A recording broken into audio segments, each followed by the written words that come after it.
Do y'all know what album is a fucking experience? It's It's this next one that we're Daydreamer. gonna talk about. Yes, sir. Daydreamer by Dead Lakes. Why's it gotta feel like you're everywhere I go? Let it sink in, we're two different people. Can't speak goodbye, switching different time zones. Alright, this was the third album that I listened to on March the 31st when all these stupid albums dropped. Also a debut album. Also a debut album, yes. I just want to mention that for the first time since starting this podcast, I put down 3 8 out of 10 albums on the same release day. Or better. Wow. Wait, what? Oh, what's the third?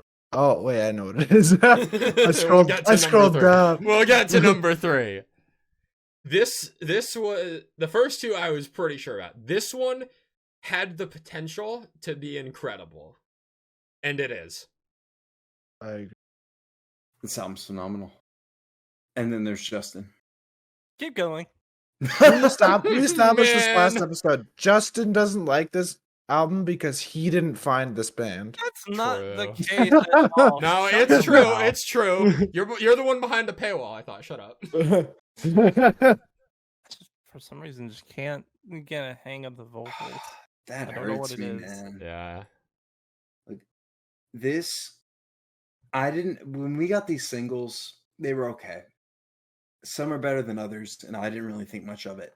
In the context of the album, holy balls. Like this album flows perfectly one track to the next, and I think more than anything else, I live out in the middle of buttfuck nowhere now, right? Like when I put this album on, it's usually I want to go somewhere that has people and I want to come back.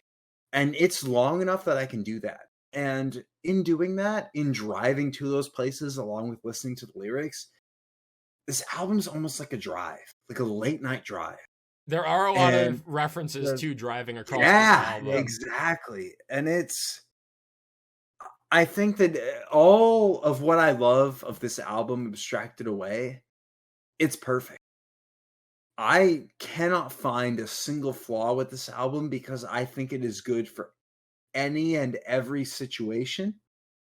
And I am in love with everything that Dead Lakes are doing and the way that they've managed to kind of make their brand and sell it through their music. And I'll turn it over because I have a couple things to say, but I don't want to go too far with everybody else airing their opinion on this. I think this is the most cohesive album I've heard since Nocturnal by Mothica last year. Agreed. The flow that this album has is unbelievable. Just every song, it's so smooth from one song to the next. Like Believer into Hold Back. I mean, obviously that's an interlude into a song, but even other songs like Strange Juice into Tongue Planet into Wrong Way, just seamless transitions across the entire album. And all of the thematic references to like daydreaming and like just driving and like kind of dozing off into your thoughts and into your mind and everything that goes on. And like there's a lot of ties to like breakups and relationships throughout the album too. And like decision making that changes the outcomes of all of these things. Like, I mean, Wrong Way puts it best, like wrong way down a one lane. Like if you go wrong way down a one lane, you know what's happening if there's someone coming down the right way of that one lane, you know? And just such a cohesive album from top to bottom. But even if the album is like, I've heard cohesive albums that I don't enjoy, but on a song for song basis, there are so many incredible songs on here. I still stand by Strange Juice being a top 10 song of this year so far. And then others, Wrong Way is still incredible. My favorite non-single has been Hold Back. I love the riff of that song, and just the chorus is unbelievably catchy of I don't want to hold back, I already have. Tired of everyone telling me who I am. Just like trying to figure out who you really are and not having other people define who you are for you. And I feel like, as I said, it's so cohesive that all these themes that like, they're all so well intertwined that like, you have the references to like daydreaming and relationships towards the start of the album. Then you have the references to like driving and the monotony of like boredom almost, and everything comes together in Deceiver, which I know Derek is one of your favorite songs, so I'm gonna let you speak on that one. But yeah, just I knew this album had Dark Horse potential, but I think it even outgrew that Dark Horse potential that I thought I could have. Absolutely.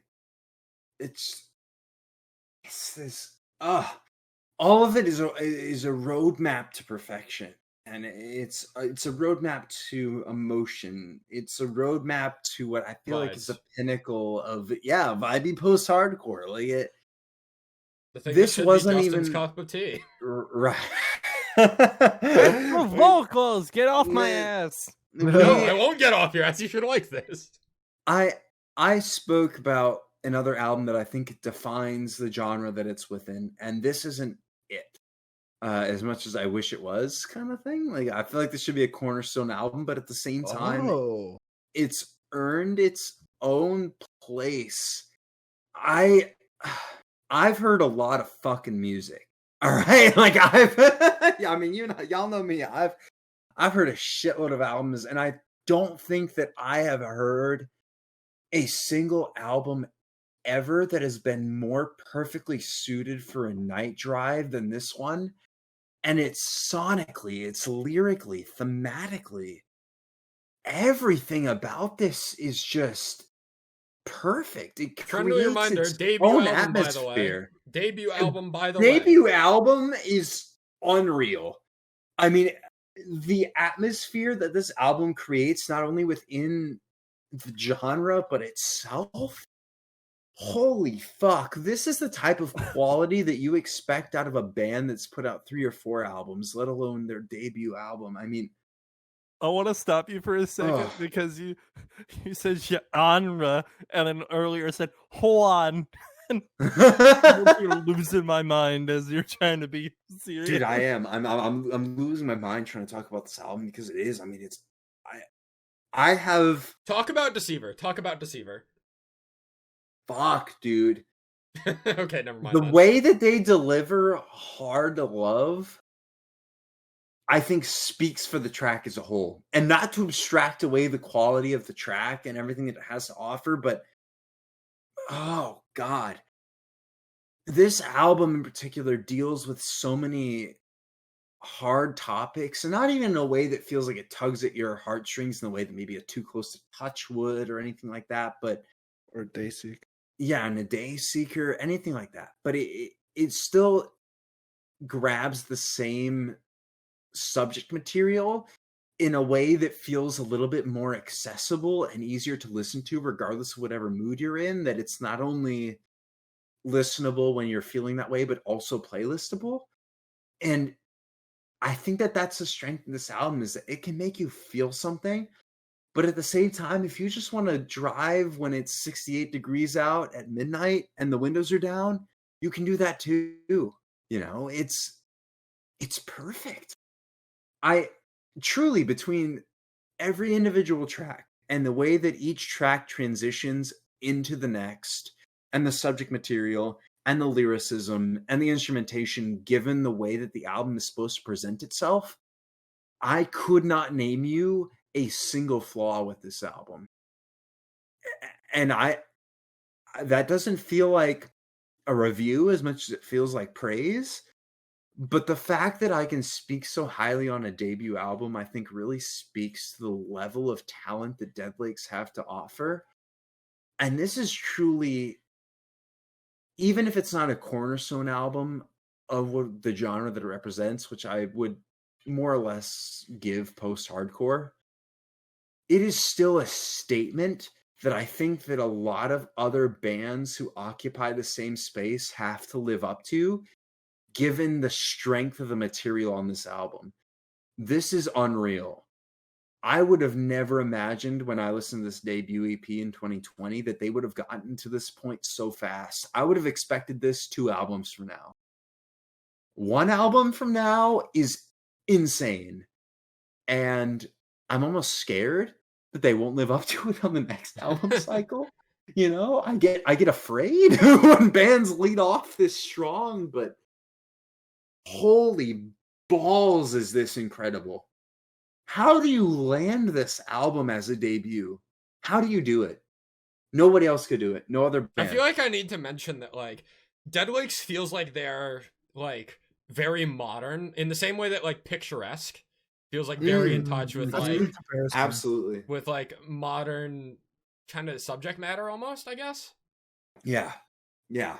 Like Dead They're- Lakes feels like a very like 2020s band, you know? Dead Lakes, Sleep Token, Bad Omens. I would say a couple other bands, including an artist we'll talk about next, have really tapped into that next generation of fans.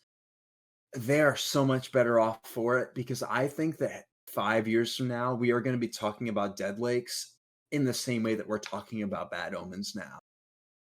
They're going to take over the scene. It's inevitable. This section of this kind of music, there's no other band doing it like them, and kudos to Dead Lakes for taking advantage of that space so soon. I have nothing bad to say about this, and I even had negative things to say about the Death of Peace of Mind, even as far removed and as grown as I was on it. I truly believe that this is a perfect album, front to back. I have not one single criticism, which is insane to say about any album, let alone a debut album. I have nothing. And I would be curious to hear about your guys' criticisms of it, if you have any, because I know that it's not the same for everybody, but from where I'm sitting, this album is absolutely perfect and blew me. To make it brief, because we haven't really let Jacob talk very much. Yeah, sorry, Jacob. I think Drown It Out and Quicksand are kind of weaker songs on the album, but like, that's it. That's really as far as I can go. That like those two songs have not been in my constant rotation compared to everything else. I have more of a problem with myself rather than a criticism, Okay. as I feel like I've listened to Strange Juice, Tongue Planet, Wrong Way, Stamina as singles too much, where where it's almost like I'm tired of them.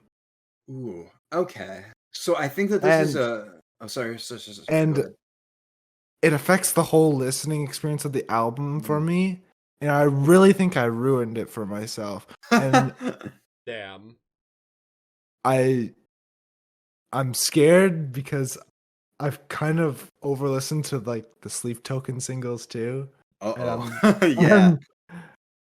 Although I haven't like grown tired of them yet, so I don't know. Anyways, that is it. Kind of holds me back, pun intended, when listening to this Dead Lakes album, where it's almost like I want to skip them. And maybe what I need to do is like take a break from all these songs for like, I don't know, a few months, and then come back with like a fresh mindset, almost like a detox.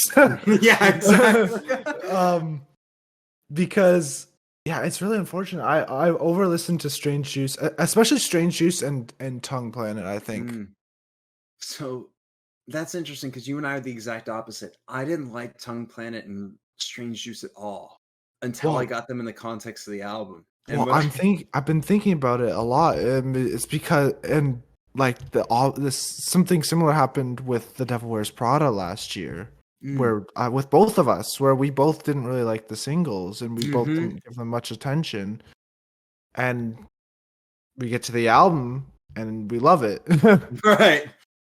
So I will be curious to hear, well, because I think that for me, Wrong Way and Stamina, as much as I love them, as Stamina in particular has grown on me a lot. So I've had the perspective of I over listened to 2 of the 4 singles opposite of the ones that you did, and I grew to appreciate them even more.